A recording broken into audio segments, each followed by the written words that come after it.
இருக்காரு? சாதாரண ஆளா, முக்கியஸ்தரா?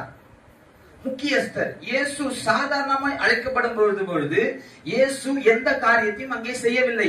ஆனால் 5ஆம் வசனத்திலே இயேசு முக்கியஸ்தராய் ஆகிறார். சாதாரண மனிதன் முக்கியஸ்தராகிறார். அப்ப முக்கியஸ்தர் ஆகும்போது இயேசு அந்த வேலைக்காரனை கூப்பிட்டு சொல்றாரு, தண்ணி எடுத்து பரிமாறு. அந்த தண்ணி திராட்சை ரசமாய் மாற்றப்பட்டது. அந்த குறைவு அங்கே மாற்றப்பட்டது. பிரியமானவர்களே, அங்க இருக்கிற குறைவு மாற்றப்பட்டது. அதே போலதான் நம்முடைய வாழ்க்கையிலே இயேசுவை ஒரே ஒரு நபரா இல்லாம 10 பேர்ல இயேசு ஒருத்தர் நீங்க நினைத்திருந்தால் உங்கள் வாழ்க்கையிலே ஆசீர்வாதத்தை பார்க்க முடியாது. அல்லேலூயா.